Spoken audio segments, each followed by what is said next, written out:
Olá, pessoal. Boa tarde a todos. Meu nome é Mariana Estelita. Eu vou apresentar o artigo O Dossiê como Estratégia de Documentação de Acervos de Arte Contemporânea. Bom, antes de entrar propriamente na apresentação, eu queria fazer algumas considerações iniciais, porque eu acho que elas vão ser bastante importantes para a gente entender o objetivo desse trabalho. Bom, me apresentando brevemente, eu sou museóloga de formação, com mestrado e doutorado em Teoria e Crítica de Arte. E, ao longo do meu trabalho técnico como museóloga, eu atuei em diversas coleções e acervos fundamentalmente voltadas para a arte contemporânea. Então, muitas das ideias que eu vou trazer aqui foram coletadas, né, e reunidas por mim ao longo do tempo e por outros amigos e equipes de trabalho, num sentido mais prático do termo, né? Bom, então, nosso objetivo aqui, a primeira coisa importante que se diga, é que é contribuir com esse trabalho técnico, né, que é desenvolvido cotidianamente em acervos de arte contemporânea.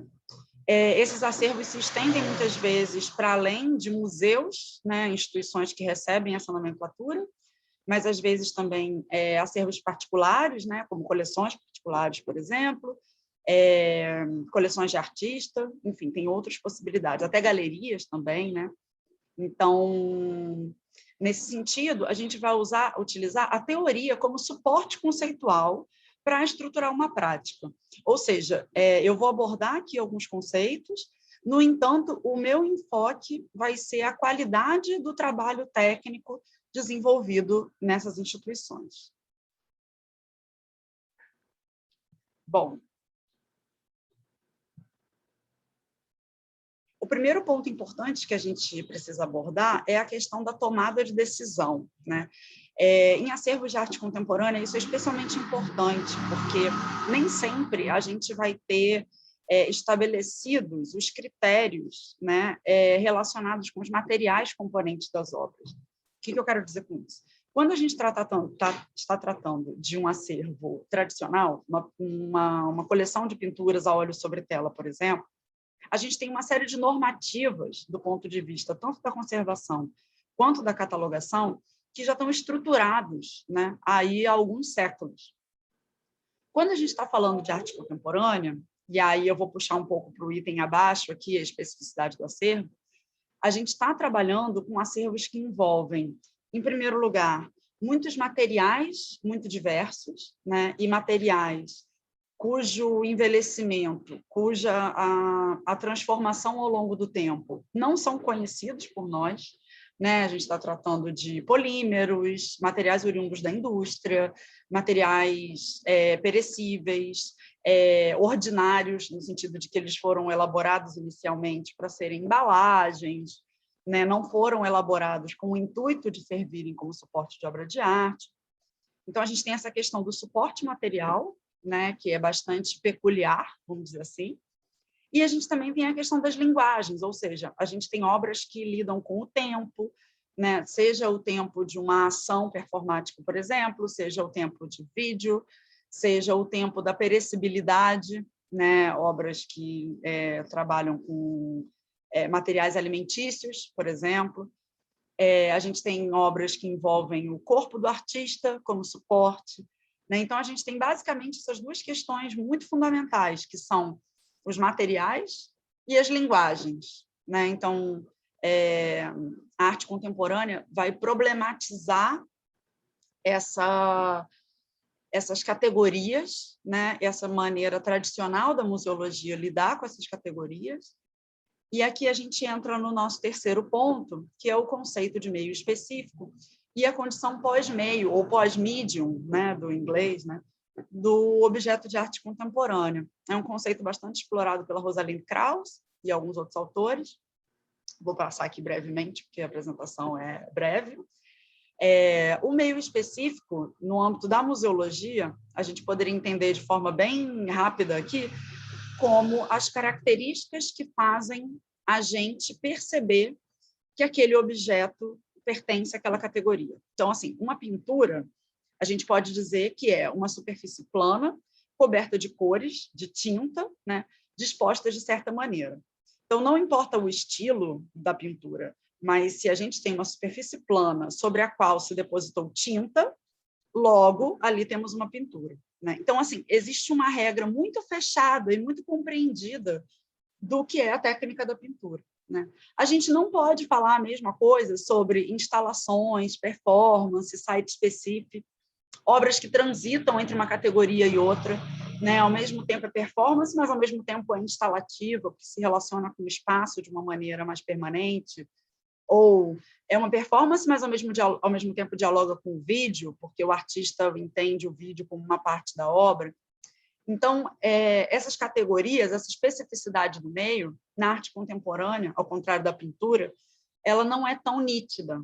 E no momento em que a gente está fazendo um tratamento técnico de acervo, né, em que a gente está necessariamente aqui, né, no tema desse artigo, trabalhando a catalogação, né, a documentação, a produção de informação sobre uma obra, essa condição pós-meio ela pode causar uma série de dubiedades, digamos assim. Bom, aí aqui eu vou falar um pouquinho rapidamente sobre as condições técnicas da museologia, né? A gente tem basicamente 3 estratégias mais utilizadas, que são o inventário, a catalogação e a base de dados.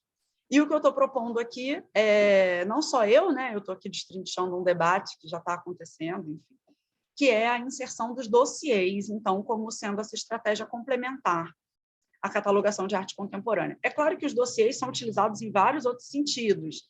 Eu resolvi fazer esse recorte específico aqui da arte contemporânea.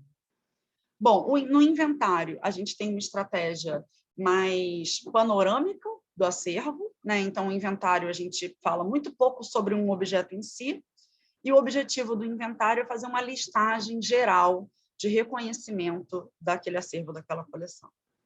A catalogação já é feita um pouco mais direcionada para cada objeto, né? Tem uma metáfora, digamos assim, que eu gosto muito de usar, que a catalogação, ou a ficha catalográfica, né, que é a ferramenta mais pontual, ela seria uma mistura de documento, ela é um documento feito para cada objeto, que se ela fosse aplicada a nós seres humanos, ela seria uma espécie de documento que unisse o nosso currículo profissional, o nosso diário, as nossas fotos de viagem, os nossos laudos médicos, resultados de exame.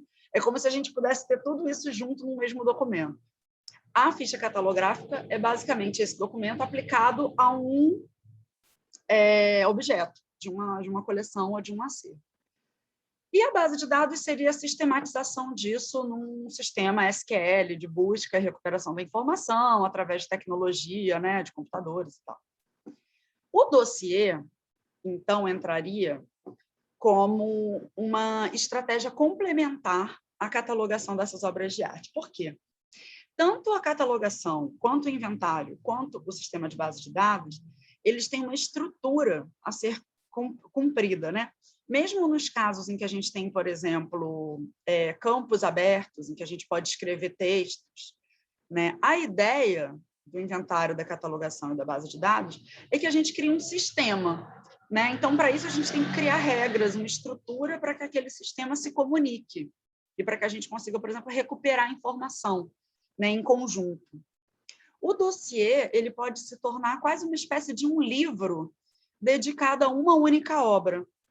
Então, aqui, passando para o nosso último slide, a gente tem, por exemplo, a possibilidade de inserir desenhos esquemáticos, sabe? Um desenho em que um artista puxa uma setinha e faz um comentário, e junta com um relato dele, num momento, às vezes, muito pouco institucional, às vezes muito íntimo e muito subjetivo, em que o artista está falando sobre a sua própria obra, e ali tem uma informação fundamental para aquela preservação, né? Entrevistas com o próprio artista, uma série de fotografias, às vezes informações de viagem, relatos da experiência com os filhos, coisas muito subjetivas que podem estar inseridas nessa ferramenta, então chamada dossiê, e que podem ajudar a compreender a proposta do artista como um todo e também a catalogação de uma determinada obra, né? É importante dizer que a função do documentalista, né, desse profissional, acaba sendo um pouco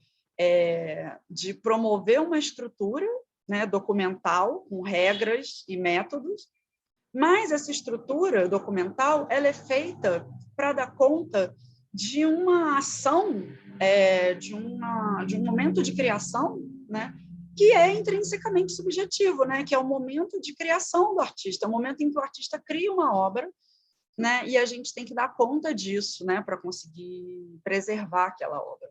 Então, o dossiê ele abre margem para a inserção dessa subjetividade, que, no final das contas, é tão importante para a gente dar prosseguimento ao nosso trabalho.